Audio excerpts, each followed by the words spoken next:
திண்டுக்கல் மாவட்டம் பழனியில் சமூக நலன் மற்றும் மகளிர் உரிமைத்துறை ஒருங்கிணைந்து குழந்தை வளர்ச்சி பணிகள் திட்டத்தின் கீழ் சமுதாய வளைகாப்பு விழா மற்றும் தாலிக்கு தங்கம் வழங்கும் விழா நடைபெற்றது. இந்த விழாவை சட்டமன்ற உறுப்பினர் செந்தில்குமார் துவக்கி வைத்தார். இதில் 200க்கும் மேற்பட்ட கர்ப்பிணி பெண்களுக்கு சேலை, பழங்கள், வளையல்கள் உள்ளிட்ட சீர்வரிசைகள் வழங்கப்பட்டன. மேலும் தாலிக்கு தங்கம் வேண்டி விண்ணப்பித்த 100க்கும் மேற்பட்ட பெண்களுக்கு தங்க காசும் அவரவர் வங்கிக் கணக்கில் 25,000 ரொக்க பணமும் செலுத்தப்பட்டது. விருதுநகர் மாவட்டம் அருப்புக்கோட்டை அருகே பந்தல்குடியிலிருந்து பெரிய தும்மக்குண்டு செல்லும் வழியில் சாலையின் இருபக்கமும் ஏராளமான மின்கம்பங்கள் உள்ளன. இந்த மின்கம்பங்கள் அனைத்தும் பராமரிப்பு இன்றி காணப்படுகிறது. மேலும் மின்கம்பங்களின் மீது செடிகள் படர்ந்தும் புதர் மண்டியும் காணப்படுகிறது. இதுபோன்று பராமரிப்பு இன்றி காணப்படும் மின்கம்பங்களால் அவசர நேரத்தில் மின் ஊழியர்கள் மின்கம்பங்களின் மீது ஏறி பணி செய்ய முடியாத சூழல் உள்ளது. மேலும் மழை நேரத்தில் ஏதேனும் மின் விபத்து ஏற்படும் அபாயமும் உள்ளது. எனவே இதுபோன்ற மின்கம்பங்களை முறையாக பராமரிப்பு செய்ய வேண்டும் என்று பொதுமக்கள் கோரிக்கை விடுத்துள்ளனர். புதுச்சேரி மாநிலம் பாகூர் சுற்றுவட்டார பகுதியில் விவசாய நிலங்கள் அதிகமாக உள்ளது. கடந்த மழைக்காலங்களில் வெள்ள நீர் தேங்கி ஆயிரக்கணக்கான ஏக்கர் நெற்பயிர்கள் நீரில் மூழ்கி சேதமடைந்தன. தற்போது மழைநீர் வடிந்த நிலையில் விவசாய நிலங்களை டிராக்டர் இயந்திரம் மூலம் ஏறு உழுது நெல் பயிர் நடுவதற்கு தயார் செய்து வருகின்றனர். சம்பா பயிர்கள் அதிக அளவில் லாபம் தராவிட்டாலும் குறுவை சாகுபடி நல்ல விளைச்சலை தரும் என்று மகிழ்ச்சியோடு விவசாயிகள் உழவு பணிகளை மேற்கொண்டு வருகின்றனர். சென்னை காசிமேட்டில் மீன்பிடி சந்தை இயங்கி வருகிறது. இந்த மீன்பிடி சந்தையில் இன்று அதிகாலை மணிகண்டன் என்பவர் மீன்களை வாங்கி தனது ஆட்டோவில் வைத்துள்ளார். அப்போது அங்கிருந்த 2 பேர் ஆட்டோவில் இருந்த மீன்களை திருடி சென்றனர். அதனை பார்த்து மணிகண்டன் அருகிலிருந்த மீனவர்களின் உதவியோடு விரட்டி சென்று ஒருவரை மட்டும் பிடித்து காசிமேடு போலீசாரிடம் ஒப்படைத்தார். இதையடுத்து போலீசார் அந்த நபரை காவல் நிலையம் அழைத்து சென்று விசாரணை செய்ததில் அந்த நபர் புதுவண்ணாரப்பேட்டை பகுதியைச் சேர்ந்த செல்வகுமார் என்பதும் இவர் மீது திருவெற்றியூர் காவல் நிலையத்தில் செல்போன் வழிப்பறி போன்ற வழக்குகள் உள்ளதும் தெரியவந்தது. இதனையடுத்து செல்வகுமாரை நீதிமன்றத்தில் ஆஜர் செய்து சிறையில் அடைத்தனர். செங்கல்பட்டு மாவட்டம் பொத்தேரியில் உள்ள தனியார் கல்லூரியில் சிறுதானிய உணவு திருவிழா நடைபெற்றது. மாவட்ட ஆட்சியர் ராகுல்நாத் தலைமையில் நடைபெற்ற இந்த உணவு திருவிழாவில் பள்ளி கல்லூரி மாணவர்கள் சிறுதானிய உணவு வகைகளை பயன்படுத்துவது குறித்து விரிவாக பேசினர். மேலும் 150க்கும் மேற்பட்ட சிறுதானிய உணவு வகைகளை காட்சிப்படுத்தி வைத்திருந்தனர். இதில் முதல் 3 இடங்களை பெற்ற குழுக்களுக்கு பரிசுகள், சான்றிதழ்கள் மற்றும் ரொக்கம் ஆகியவை வழங்கப்பட்டது. தூத்துக்குடி மாவட்டத்தில் கடந்த மாதம் பெய்த கனமழையால் திருநெல்வேலி திருச்செந்தூர் ரயில் தண்டவாளம் சேதமடைந்தது. இதனையடுத்து இயல்பு நிலை திரும்பியதையடுத்து சேதமடைந்த தண்டவாளங்கள் சீரமைக்கும் பணிகள் தீவிரமாக நடைபெற்று வந்தது. இதனைத் தொடர்ந்து திருச்செந்தூரில் இருந்து திருநெல்வேலி நோக்கி ரயில் பாதையில் மின்சார எஞ்சின் சோதனை ஓட்டம் நடைபெற்றது. அதன் பின்னர் தண்டவாளத்தின் உறுதித்தன்மை நன்றாக இருப்பதாக கூறி ரயில்வே நிர்வாகத்திற்கு அறிக்கை வழங்கியுள்ளனர். இந்நிலையில் தென்னக ரயில்வே தலைமை பொறியாளர் பென்னி தலைமையிலான குழுவினர் ரயில் எஞ்சினில் நெல்லையிலிருந்து திருச்செந்தூர் வரை தண்டவாளத்தின் உறுதித்தன்மை, சிக்னல், மின்பாதை ஆகியவற்றை ஆய்வு செய்தனர். திண்டுக்கல் மாவட்டம் பழனி தண்டாயுதபாணி சுவாமி திருக்கோயில் கிரிவல பாதையில் உள்ள ஆக்கிரமிப்பு மற்றும் தள்ளுவண்டி கடைகளை அகற்ற வேண்டும் என 2018ஆம் ஆண்டு திருத்தொண்டர் சபை நிறுவனர் ராதாகிருஷ்ணன் என்பவர் வழக்கு தொடர்ந்திருந்தார். அந்த வழக்கு 3 தினங்களுக்கு முன்பு விசாரணைக்கு வந்தது. அந்த விசாரணையில் பழனி அடிவாரம் கிரிவல பகுதியில் உள்ள தள்ளுவண்டி கடைகள் மற்றும் ஆக்கிரமிப்பு கடைகளை அகற்றப்பட வேண்டும், ஜனவரி 9ஆம் தேதி அறிக்கையாக உயர்நீதிமன்றத்தில் சமர்ப்பிக்கப்பட வேண்டும் என நீதிபதி உத்தரவிட்டுள்ளார். அதன் பேரில் ஓய்வு பெற்ற நீதிபதி பாரதிதாசன் தலைமையிலான அதிகாரிகள் தண்டாயுதபாணி சுவாமி திருக்கோயில் கிரிவல பாதையில் ஆய்வு மேற்கொண்டனர். விருதுநகர் மாவட்ட ஆட்சியர் அலுவலக கூட்டரங்கில் ஆதிதிராவிடர் பழங்குடியினர் துறை மற்றும் ராம்கோ சிமெண்ட் இணைந்து ஆதிதிராவிடர் பள்ளி குழந்தைகளுக்காக கல்வி கலைத்திறன் கண்காட்சியை நடத்தியது. மாவட்ட ஆட்சியர் அலுவலக கூட்டரங்கில் நடைபெற்ற இந்த கண்காட்சியில் மாவட்டத்தில் உள்ள ஆதிதிராவிடர் 14 பள்ளிகளைச் சேர்ந்த 90 மாணவ மாணவிகள் கலந்து கொண்டு தங்களின் படைப்புகளை காட்சிப்படுத்தினர். இந்த புகைப்பட கண்காட்சியை மாவட்ட ஆட்சியர் ஜெயசீலன் தொடங்கி வைத்து மாணவர்களின் புகைப்படங்களை பார்வையிட்டார். பின்னர் சிறப்பாக படைப்புகளை காட்சிப்படுத்திய மாணவ மாணவிகளுக்கு பரிசுகளை வழங்கினார். தூத்துக்குடி மாவட்டத்தில் மழை வெள்ள பாதிப்புக்கு பின்பு கடந்த 2 நாட்களுக்கு முன்புதான் நாட்டுப்படகு மற்றும் விசைப்படகு மீனவர்கள் ஆழ்கடலுக்கு மீன்பிடிக்க சென்றனர். இதன் காரணமாக குறைவான படகுகளே கரை திரும்பியதால் மீன்களின் வரத்து குறைவாக காணப்பட்டது. இருப்பினும் திரேஸ்புரம் நாட்டுப்படகு மீன்பிடி துறைமுகத்தில் மீன்களை வாங்க பொதுமக்கள் கூட்டம் அலைமோதியது. இதனால் மீன்களின் விலை கடுமையாக உயர்ந்து கிலோ 800 ரூபாய்க்கு விற்பனையான சீலா மீன் தற்போது 1300 ரூபாய்க்கும், 400 ரூபாய்க்கு விற்பனையான விளை மீன் 650 ரூபாய்க்கும், 300 ரூபாய்க்கு விற்பனையான ஊளி மீன் 600 ரூபாய்க்கும் விற்பனை செய்யப்பட்டது. இதேபோல் நண்டு ஒரு கூடை 4000 ரூபாய் வரையும் விற்பனையானது. மீன்களின் விலை உயர்ந்து காணப்பட்டாலும் விலையை பொருட்படுத்தாமல் பொதுமக்கள் மீன்களை ஆர்வமுடன் வாங்கி சென்றனர். விழுப்புரம் மாவட்டம் செஞ்சி அடுத்த அன்னமங்கலத்தில் இயங்கி வரும் தனியார் கல்லூரியில் சார்பில் போதை விழிப்புணர்வு சைக்கிள் பேரணி நடைபெற்றது. பள்ளி கல்லூரி மாணவர்கள் கலந்து கொண்ட இப்பேரணியை செஞ்சி ஒன்றிய பெருந்தலைவர் விஜயகுமார் துவக்கி வைத்தார். செஞ்சி கோட்டையில் இருந்து துவங்கிய இந்த பேரணி செஞ்சி காந்தி பஜார் மேல்களவாய் நீலாம்பூண்டி வழியாக சென்று அன்னமங்கலத்தில் முடிவடைந்தது. இதனைத் தொடர்ந்து இதில் முதலிடத்தை பிடித்து வெற்றி பெற்றவருக்கு 10,000 ரூபாய் வழங்கப்பட்டது. தருமபுரி, பெண்ணாகரம், பாலக்கோடு, அரூர், பாப்பிரெட்டிப்பட்டி காவல் உட்கோட்டங்களில் உள்ள பகுதிகளில் காவல்துறையில் பணியாற்றும் காவலர்களுக்கு ஆண்டுக்கு ஒருமுறை துப்பாக்கி சுடும் நினைவூட்டல் பயிற்சி காவல்துறை சார்பில் நடத்தப்பட்டு வருகிறது. அதன் அடிப்படையில் மாவட்டத்தில் பணியாற்றும் காவலர்களுக்கான துப்பாக்கி சுடும் நினைவூட்டல் பயிற்சி தருமபுரி அடுத்த ஒடசல்பட்டி அருகே உள்ள துப்பாக்கி சுடும் பயிற்சி மைதானத்தில் ஆயுதப்படை காவல் ஆய்வாளர் செல்வமணி மேற்பார்வையில் நடைபெற்றது. இந்த பயிற்சியில் துப்பாக்கியை பிடிக்கின்ற விதம், சுடுவதற்கு தயாராவது, எவ்வாறு துப்பாக்கியை கையாள வேண்டும் என்பது குறித்த பயிற்சியை உதவி ஆய்வாளர் சின்னசாமி வழங்கினார். சேலம் மாவட்டம் பெத்தநாயக்கன்பாளையம் அருகே பெரிய கல்வராயன் மலைப்பகுதியில் சட்டவிரோதமாக கள்ளச்சாராயம் காய்ச்சப்படுவதாக சேலம் மாவட்ட காவல் கண்காணிப்பாளர் அருண் கபிலனுக்கு ரகசிய தகவல் கிடைத்தது. இதன் பேரில் தனிப்படை போலீசார் அப்பகுதியில் தீவிர சோதனையில் ஈடுபட்டனர்.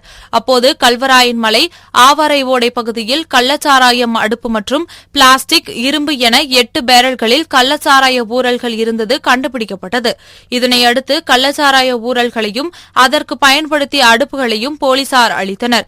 மேலும் இந்த சட்டவிரோதமான செயல்களில் ஈடுபட்ட பெரிய கல்வராயன் மலை கீழ் ஆவாரை பகுதியைச் சேர்ந்த பழனி என்பவர் மீது வழக்கு பதிவு செய்து தேடி வருகின்றனர். விருதுநகர் மாவட்டம் வெள்ளூர் அருகே கவுண்டம்பட்டியில் சிவகாசியைச் சேர்ந்த கணேசன் என்பவருக்கு சொந்தமான பட்டாசு ஆலை இயங்கி வருகிறது. இந்த பட்டாசு ஆலையில் உள்ள 15 அறைகளில் சுமார் 30க்கும் மேற்பட்ட தொழிலாளர்கள் பணியாற்றி வருகின்றனர். இந்நிலையில் வழக்கம் போல் பட்டாசு ஆலையில் தொழிலாளர்கள் சிறுவர்கள் வெடிக்கும் பாம்பு மாத்திரைகளை தயார் செய்யும் பணியில் ஈடுபட்டு வந்தபோது இயந்திரத்தில் ஏற்பட்ட உராய்வு காரணமாக திடீர் வெடிவிபத்து ஏற்பட்டது. இந்த வெடிவிபத்தில் கவுண்டம்பட்டியைச் சேர்ந்த துரைசாமி மற்றும் அம்மன் கோவில்பட்டியைச் சேர்ந்த சரவணன் ஆகிய 2 தொழிலாளர்கள் காயமடைந்தனர். இதனையடுத்து காயமடைந்தவர்களை மீட்ட சக தொழிலாளர்கள் சிகிச்சைக்காக சிவகாசியில் உள்ள தனியார் மருத்துவமனையில் சிகிச்சைக்கு அனுப்பி வைத்தனர். பின்னர் வெடிவிபத்து குறித்து தகவல் அறிந்த விருதுநகர் தீயணைப்புத்துறை வீரர்கள் மற்றும் ஆமத்தூர் போலீசார் வழக்கு பதிவு செய்து விசாரணை மேற்கொண்டு வருகின்றனர். ஆந்திராவிலிருந்து பேருந்தில் கஞ்சா கடத்தி வருவதாக திருவள்ளூர் மாவட்டம் கும்மிடிப்பூண்டி மதுவிலக்கு அமலாக்கப் பிரிவு காவல்துறைக்கு தகவல் கிடைத்ததைத் தொடர்ந்து எலாவூர் ஒருங்கிணைந்த சோதனை சாவடியில் போலீசார் வாகன தணிக்கையில் ஈடுபட்டனர். அப்போது ஆந்திர மாநிலம் நெல்லூரில் இருந்து வந்த தனியார் பேருந்தை சோதனை செய்தபோது அதில் ஒரு பையில் 4000 போதை மாத்திரைகள் இருப்பது தெரியவந்தது. இதனைத் தொடர்ந்து போதை மாத்திரைகளை கடத்தி வந்த அம்பத்தூர் பகுதியைச் சேர்ந்த குப்புசாமி என்பவரை கைது செய்த கும்மிடிப்பூண்டி மதுவிலக்கு அமலாக்கப் பிரிவு காவல்துறையினர் விசாரணை நடத்தி வருகின்றனர். நீலகிரி மாவட்டம் பந்தலூர் அருகே ஏலமண்ணா, சேரம்பாடி, பிதர்காடு மற்றும் அதனை சுற்றியுள்ள கிராம பகுதிகளில் சுற்றித் திரியும் சிறுத்தை கடந்த 21ஆம் தேதி 3 பெண்களை தாக்கியதில் ஒரு பெண் சிகிச்சை பலனின்றி பரிதாபமாக உயிரிழந்தார். இதனிடையே கடந்த 2 தினங்களுக்கு முன் குடியிருப்பு பகுதியில் விளையாடிக் கொண்டிருந்த சிறுமியை சிறுத்தை தாக்கியுள்ளது. இதனால் பொதுமக்களை அச்சுறுத்தி வரும் சிறுத்தையை கூண்டு வைக்க பிடிக்க வேண்டும் என பொதுமக்கள் நேற்று முழு கடையடைப்பு செய்து சாலை மறியல் போராட்டத்தில் ஈடுபட்ட நிலையில் தமிழ்நாடு முதன்மை தலைமை வன பாதுகாவலர் சிறுத்தையை மயக்க ஊசி செலுத்தி பிடிக்க உத்தரவிட்டார். இதனைத் தொடர்ந்து முதுமலை மற்றும் சத்தியமங்கலம் புலிகள் காப்பகங்களில் இருந்து வன கால்நடை மருத்துவக் குழுவினர் வரவழைக்கப்பட்டும் வேட்டை தடுப்பு காவலர்கள், யானை விரட்டும் குழுவினர் என குழுக்களாக பிரிந்து சிறுத்தையை தேடும் பணியில் ஈடுபட்டு வருகின்றனர். மேலும் சிறுத்தை நடமாடி வரும் குறிப்பிட்ட பகுதிகளில் தோட்ட தொழிலாளர்கள் பணிக்கு செல்ல வேண்டாம் என வனத்துறையினர் அறிவுறுத்தியுள்ளனர். விருதுநகர் மாவட்டம் திருச்சுழி தாலுகா நரிக்குடி ஒன்றியத்திற்கு உட்பட்ட கட்டனூர் சுற்றுவட்டார பகுதிகளில் கடந்த மாதம் பெய்த தொடர் மழை காரணமாக நூற்றுக்கணக்கான ஏக்கர் விளைநிலங்கள் நீரில் மூழ்கியுள்ளன. இதனால் விவசாயிகள் கவலை அடைந்துள்ளனர். மேலும் இந்த பகுதியில் சம்பந்தப்பட்ட துறை அதிகாரிகள் ஆய்வு செய்து உரிய நிவாரணம் வழங்க வேண்டும் என விவசாயிகள் மாவட்ட நிர்வாகத்திற்கும் தமிழக அரசுக்கும் கோரிக்கை விடுத்துள்ளனா். தூத்துக்குடி மாவட்டத்தில் சிறு வணிகர்களின் தொழிலை மேம்படுத்தும் வகையில் மானியத்துடன் கூடிய கடன் வழங்க முதலமைச்சர் மு க ஸ்டாலின் உத்தரவிட்டார். இதைத் தொடர்ந்து தூத்துக்குடி மாவட்ட தொழில் மையம் சார்பில் குறு சிறு வணிகர்களுக்கான மற்றும் நடுத்தர நிறுவனங்களுக்கான மானியத்துடன் கூடிய சிறப்பு வங்கிக் கடன் முகாம் தூத்துக்குடியில் நடைபெற்றது. மாவட்ட தொழில் மைய பொது மேலாளர் ஸ்வர்ணலதா தலைமையில் நடைபெற்ற இந்த முகாமில் கூட்டுறவு வங்கி, பொதுத்துறை வங்கிகள் மற்றும் தனியார் வங்கிகள் என 14 வங்கிகளைச் சேர்ந்த அதிகாரிகள் மற்றும் வாழ்ந்து காட்டுவோம் திட்டம், தமிழ்நாடு முதலீட்டாளர்கள் கழகம் உள்ளிட்ட நிறுவனங்களில் இருந்து வருகை தந்த அதிகாரிகள் சிறு வணிகர்கள் அளித்த விண்ணப்பங்களை சரிபார்த்து அவர்களுக்கான கடன் வழங்குவதற்கான ஆணைகளை வழங்கினர். கல்கத்தாவில் அமைந்துள்ள தேசிய அருங்காட்சியகம் அறிவியல் மையத்தின் தலைமை அலுவலகத்திற்கும் பெங்களூருவில் உள்ள அறிவியல் மைய அலுவலகத்திற்கும் பொதுவாக வந்த ஒரு இமெயிலில் இந்தியாவில் உள்ள 26 அறிவியல் மையங்களில் வெடிகுண்டு வைத்திருப்பதாக மிரட்டல் தகவல் தெரிவிக்கப்பட்டிருந்தது. இதன் அடிப்படையில் நெல்லை மாவட்டம் கொக்கிரகுளம் பகுதியில் அமைந்துள்ள ஒன்றிய அரசு அறிவியல் மையங்களில் வெடிகுண்டு சோதனை நிபுணர்கள் குழுவினர் சுமார் 10க்கும் மேற்பட்டோர் அதிநவீன கருவிகளுடன் பல்வேறு குழுக்களாக பிரிந்து ஒவ்வொரு பகுதியாக தீவிர சோதனை ஈடுபட்டனர். இதனால் அப்பகுதியில் பரபரப்பு ஏற்பட்டது. இந்த மினிஸ்ட்ரி ஆஃப் கல்ச்சர் கீழே, NCSM கீழே தமிழ்நாட்டில் இருக்கக்கூடிய ஒரே சயின்ஸ் சென்டர் இதுதான். நேற்று எங்களுடைய தலைமையகத்துக்கு இமெயிலில் வந்த ஒரு தகவல் படி இந்தியாவில் இருக்கிற நிறைய அறிவியல் மையம், அறிவியல் அருங்காட்சியகம், சயின்ஸ் சென்டர், சயின்ஸ் மியூசியத்தில் எக்ஸ்ப்ளோசிவ் ஹைட் பண்ணி வச்சுருக்கோம், ஒளிச்சு வச்சுருக்கோம் அப்படின்னு ஒரு மிரட்டல் வந்திருக்கு. அதனால எங்களுடைய தலைமையகத்தினுடைய அறிவுறுத்தலின்படி அங்கே எல்லா சென்டர்லையுமே செக் பண்ணிருக்காங்க. நம்ம திருநெல்வேலியிலையும் மாவட்ட அறிவியல் மையத்தில் அப்படி ஏதாவது வாய்ப்பு இருக்கா, ஏதாவது பொருட்கள் ஒளிச்சு வச்சுருக்கிறாங்களா அப்படிங்கிறத பார்க்குறதுக்காக பாம்ப் ஸ்குவாட்லேருந்து வந்திருந்தாங்க. அவங்க ஒரு டாக் ஸ்வாட், மெட்டல் டிடெக்டர், பாம் டிடெக்டர் அதெல்லாம் வச்சு நேற்று மத்தியானத்துலேருந்து செக் பண்ணாங்க. நேற்று மத்தியானம் ஒரு 2:30 மணிலேருந்து ஆரம்பித்த சோதனை சாயங்காலம் ஒரு 6:45, 7 மணி வரை நடந்தது. நேற்று பில்டிங் ஃபுல்லாக பார்த்துட்டாங்க. இன்டீரியர் ஏரியா கவர் பண்ண ஏரியா மிச்சம் இருக்குது. ஏன்னா சயின்ஸ் சென்டர் பெரிய ஏரியா அப்படிங்கிறதுனால, வெளிச்சம் பத்தலைங்கிறதுனால இன்றைக்கி பகலில் கார்டன் ஏரியா ஃபுல்லாக செக் பண்ணாங்க. இந்த 2 நாள் சோதனையில் அந்த இமெயிலில் வந்த தகவல் ஒரு தவறான தகவல் அப்படி ஒன்றும் இல்லை அப்படிங்கிறது ஒரு நல்ல செய்தி. இருந்தாலும் பாதுகாப்புக்காக நேற்றும் இன்றைக்கும் அந்த சோதனை அவங்க ஒரு 10 பேர் கொண்ட டீம் வந்தாங்க. அவங்க ஒவ்வொரு பிரிவாக பிரிஞ்சு எல்லா பக்கமும் நல்ல தரவாக செக் பண்ணிட்டாங்க. அதனால் இப்போது எந்த விதமான ஆபத்தும் இல்லை, அபாயமும் இல்லை அப்படிங்கிறது உறுதிப்படுத்தப்பட்டிருக்கு. தஞ்சை மாவட்டம் கும்பகோணம் அருகே திருவிடைமருதூர், மகாராஜபுரம், கல்லூர், அகரத்தூர், பனங்குளம் உள்ளிட்ட பகுதிகளில் நூற்றுக்கணக்கான ஏக்கரில் விவசாயிகள் குறுவை நெல் சாகுபடி செய்துள்ளனர். இங்கு காட்டுப்பன்றிகள் புகுந்து அறுவடைக்கு தயாரான நெல் பயிர்களை சேதப்படுத்தி வருவதாக கூறப்படுகிறது. இந்நிலையில் ஐயாநல்லூர் கிராமத்தைச் சேர்ந்த ரத்தினகுமார் என்பவர் தனது வயலை சேதப்படுத்தும் காட்டுப்பன்றிகளை பிடிக்க இரவில் மின்வேலி அமைத்துள்ளார். இதனை அறியாத பனங்குளம் உடையார் தெருவை சேர்ந்த தேவேந்திரன் என்பவர் அவ்வழியாக சென்றபோது மின்வேலியில் சிக்கி உயிரிழந்துள்ளார். பின்னர் தகவல் அறிந்து சம்பவ இடத்திற்கு விரைந்து வந்த சோழபுரம் காவல்துறையினர் தேவேந்திரன் உடலை கைப்பற்றி கும்பகோணம் அரசு தலைமை மருத்துவமனைக்கு பிரேத பரிசோதனைக்காக அனுப்பி வைத்து விசாரணை மேற்கொண்டு வருகின்றனர். செங்கல்பட்டு மாவட்டம் கூடுவாஞ்சேரி அடுத்த ஓட்டேரியில் மெடிக்கல் உரிமையாளரான வினோத்குமார் என்பவர் கடந்த சில தினங்களுக்கு முன்பு மர்ம நபர்களால் வெட்டி படுகொலை செய்யப்பட்டார். இந்நிலையில் மருந்து கடை உரிமையாளர் வினோத்குமார் படுகொலையை கண்டித்து செங்கல்பட்டு மாவட்டம் கூடுவாஞ்சேரி பேருந்து நிலையத்தில் தமிழ்நாடு வணிகர் சங்கங்களின் பேரமைப்பின் மாநில தலைவர் விக்ரமராஜா தலைமையில் ஆர்ப்பாட்டம் நடைபெற்றது. இதில் ஏராளமானோர் கலந்து கொண்டு வினோத்குமார் கொலை வழக்கில் சம்பந்தப்பட்ட குற்றவாளிகளை கைது செய்ய கோரியும் வணிகர்களுக்கு பாதுகாப்பை உறுதி செய்ய கோரியும் கோஷங்களை எழுப்பினர். திருச்சியில் மக்கள் அதிகாரத்தின் மாநில செயலாளர் வழக்கறிஞர் ராஜு செய்தியாளர்களை சந்தித்தார். அப்போது பேசிய அவர், வரும் நாடாளுமன்ற தேர்தலில் பாசிச பாஜகவை தோற்கடிக்க வேண்டும், இந்தியா கூட்டணியை ஆதரிக்க வேண்டும் என்ற நோக்கத்தில் திருச்சி புத்தூர் நாள் ரோடு பகுதியில் பேரணி மாநாடு மற்றும் கலை நிகழ்ச்சி நாளை நடைபெறவுள்ளதாகவும், இந்த மாநாட்டில் மக்கள் அதிகாரம் மாநில பொருளாளர் காளியப்பன், மூத்த கம்யூனிஸ்ட் தலைவர் கோபட் காந்தி, விடுதலை சிறுத்தைகள் கட்சியின் தலைவர் தொல் திருமாவளவன், திமுக தலைமை கழக செய்தி தொடர்பாளர் இளங்கோவன், மனிதநேய மக்கள் கட்சி தலைவர் ஜுவாஹிருல்லா உள்ளிட்டோர் கலந்து கொள்வதாகவும் தெரிவித்தார். இந்த மாநாட்டினுடைய முக்கிய நோக்கம் இன்றைக்கு நாட்டை எதிர்நோக்கியுள்ள கார்ப்பரேட் காவி பாசிசம், பாசிச பிஜேபி RSS சங் பரிவார் கும்பலுடைய அபாயத்தை எச்சரிக்கின்ற விதமாக வருகிற நாடாளுமன்ற தேர்தலில் 2024 நாடாளுமன்ற தேர்தலில் பிஜேபி அதிகாரத்திலிருந்து தூக்கி எறியாவிட்டால் நாடு மாபெரும் பேரழிவில் சிக்கிக்கொள்ளும், பேர் அபாயத்தில் சிக்கிக்கொள்ளும். நாம் இதுவரை போராடி பெற்ற அனைத்து உரிமைகளும் பறிபோகும். மதசார்பின்மை, சமத்துவம், சமூக நீதி, ஜனநாயகம், சுதந்திரம், தொழிலாளர் உரிமை அனைத்தும் இல்லாமல் போகும் என்பதை எச்சரிக்கிறதுக்கு தான் இந்த மாநாடு. அந்த மாநாட்டிலே எமது மக்கள் அதிகாரத்தினுடைய மாநில பொருளாளர் தோழர் காளியப்பன் அவர்கள் தலைமையேற்கவும், முழுவதும் மூத்த கம்யூனிஸ்ட் தலைவர் மாவோயிஸ்ட் அமைப்பிலிருந்து விலகி தற்பொழுது இருக்கக்கூடிய 75 வயதை கடந்த தோழர் கோபட் காந்தி அவர்கள் எமது மாநாட்டிலே பங்கேற்று உரையாற்ற இருக்கிறார்கள்.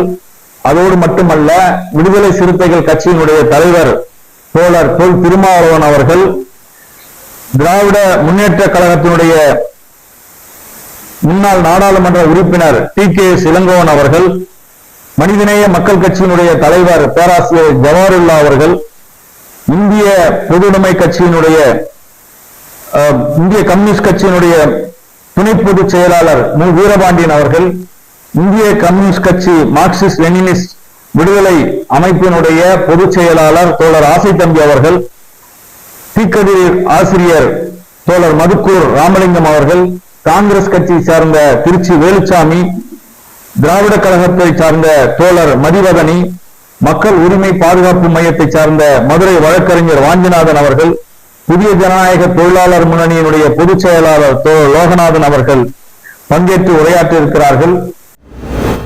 கிருஷ்ணகிரி மாவட்டம் ஊத்தங்கரையில் தமிழ்நாடு முஸ்லிம் முன்னேற்ற கழகம் சார்பில் அலுவலக கட்டிடம் திறப்பு விழா நடைபெற்றது. இதில் கட்சித் தலைவர் ஜவாஹிருல்லா கலந்து கொண்டு அலுவலக கட்டிடத்தை ரிப்பன் வெட்டி திறந்து வைத்தார். இதனைத் தொடர்ந்து சிங்காரப்பேட்டை பேருந்து நிறுத்தம் பகுதி, பாவக்கல் பிரிவு சாலை பகுதியில் கட்சி கொடியேற்றம் விழா நடைபெற்றது. பின்னர் ஊத்தங்கரை ரவுண்டலா பகுதியில் பொதுமக்களின் பயன்பாட்டிற்காக இலவச ஆம்புலன்ஸ் சேவை தொடங்கப்பட்டது. நிகழ்ச்சியில் மாவட்ட தலைவர் நூர் அகமது, மாவட்ட செயலாளர் வாஹித் பாஷா, மாவட்ட துணைத் தலைவர் யாசின் உள்ளிட்ட பலர் கலந்து கொண்டனர். சிவகங்கை மாவட்டம் காரைக்குடி பகுதிகளில் ஈரோடு மாவட்டம் சென்னிமலையைச் சேர்ந்த மூர்த்தி என்பவர் பிச்சை எடுத்து பிழைத்து வந்தார். இவர் கடந்த 4ஆம் தேதி பாண்டிய திரையரங்கை எதிரே இரத்த காயத்துடன் இறந்து கிடந்துள்ளார். இவரது உடலை கைப்பற்றிய போலீசார் மேற்கொண்ட விசாரணையில் அதே பகுதியில் பிச்சை எடுக்கும் பாகம் பிரியாள் என்ற பெண் பிச்சைக்காரருக்கும் இவருக்கும் பிச்சை எடுப்பதில் பிரச்சனை ஏற்பட்டதும், இதனால் அந்த பெண்ணின் கணவர் பூமிநாதன் தனது நண்பர் சரவணன் மற்றும் மற்றொரு பிச்சைக்காரர் நாராயணன் ஆகியோருடன் சேர்ந்து மூர்த்தியை கல்லால் தாக்கி கொலை செய்தது தெரிய வந்தது.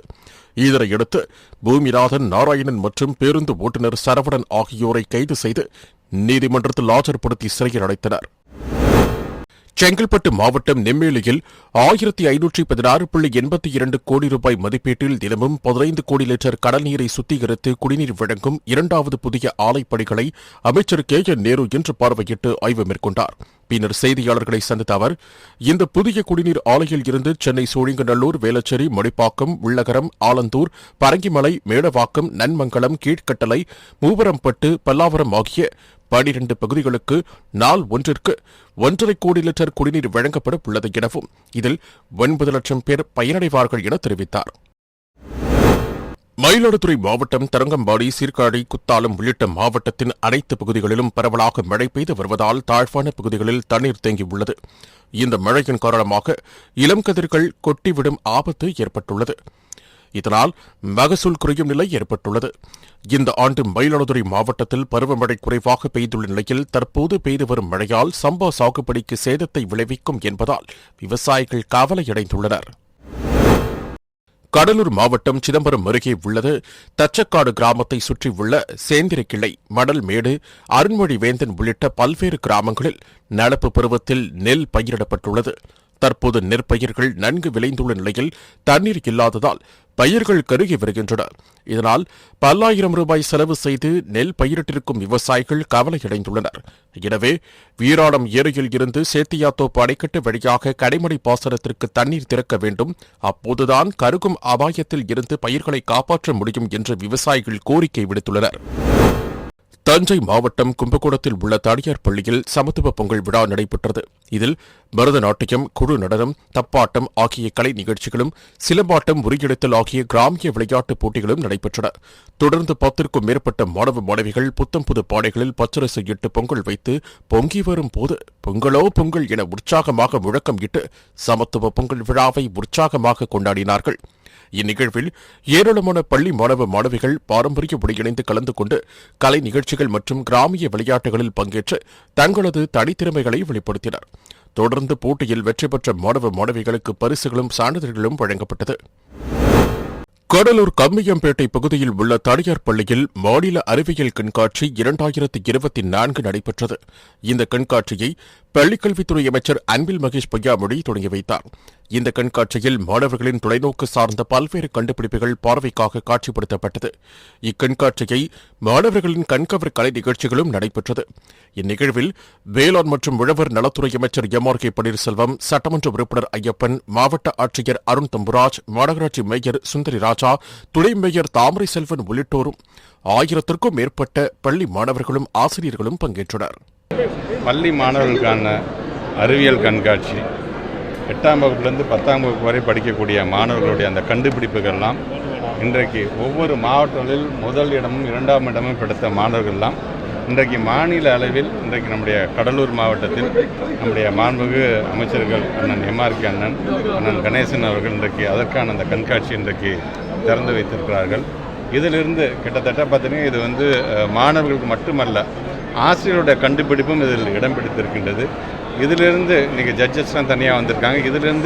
இதிலிருந்து தேர்ந்தெடுக்கப்படுகிறவர்கள்லாம் பார்த்திங்கன்னா ஆந்திராவில் நடக்கின்ற தென்னிந்தியா சார்ந்திருக்கின்ற ஒரு அறிவியல் கண்காட்சியில் அது காட்சிப்படுத்தப்படும். விருதுநகர் மாவட்டம் அருப்புக்கோட்டை கலைஞர் நகர் பகுதியில் உள்ள தனியார் பள்ளியில் மாணவர்களின் அறிவியல் திறனை வெளிக்கொணரும் வகையில் அறிவியல் கண்காட்சி நிகழ்ச்சி நடைபெற்றது. இந்த கண்காட்சியில் மனித உறுப்புகள் மற்றும் அவை செயல்படும் முறைகள், பறவை இனங்கள், குறிஞ்சி, முல்லை, மருதம், நெய்தல், பாலை என்ற 5 வகை நிலங்களை குறிக்கும் படைப்புகள், மலை பிரதேசங்கள், கிராமிய வாழ்வியல் முறைகள் போன்ற குழந்தைகளின் பல்வேறு அறிவியல் படைப்புகள் இடம்பெற்றிருந்தன. இந்த அறிவியல் கண்காட்சியினை மாவட்ட கல்வி அலுவலர் ஜான் பாக்கிய செல்வம் ரிப்பன் வெட்டி திறந்து வைத்தார். அதனைத் தொடர்ந்து ஒவ்வொரு பகுதி வாரியாக சென்று மாணவர்கள் என்னென்ன அறிவியல் படைப்புகள் வைத்திருக்கின்றார்கள் என்று பார்வையிட்டார். அதேபோல் பல்வேறு பள்ளிகளில் இருந்து வந்திருந்த மாணவர்களின் பெற்றோர்களும் இந்த கண்காட்சியை பார்வையிட்டனர். ஜனவரி 6 முதல் பிப்ரவரி 6ஆம் தேதி வரை கிராம ஊராட்சிகளில் வரி வசூல் மாதமாக கடைபிடிக்க வலியுறுத்தி திருவாரூர் மாவட்டம் மன்னார்குடி அருகே தலையாமங்கலம் கிராமத்தில் நடைபெற்ற விழிப்புணர்வு நிகழ்ச்சியில் மாவட்ட ஆட்சியர் சாருஸ்ரீ கலந்து கொண்டார். அதனைத் தொடர்ந்து ஆன்லைன் வரி வசூல் முகாமினை துவக்கி வைத்ததை அடுத்து கிராம ஊராட்சி அலுவலர்களிடம் பொதுமக்களின் இணையதளம் மூலம் வரி செலுத்தி ரசீது பெற்றுச் சென்றார். இதனைத் தொடர்ந்து பேசிய ஆட்சியர் சாருஸ்ரீ, ஊராட்சிகளில் கிராமங்கள் தோறும் பொதுமக்கள் வரியை கட்டாயம் கட்ட வேண்டும், இதன் மூலம் அரசாங்கத்திற்கு ஒரு வருவாய் ஈட்டு கொடுக்க முடியும் என்றும் தெரிவித்தார். இதனையடுத்து பள்ளி மாணவியர்களின் வரி வசூல் குறித்தான கிராமிய பாடல்கள் மற்றும் விழிப்புணர்வு நாடகம் நடைபெற்றது.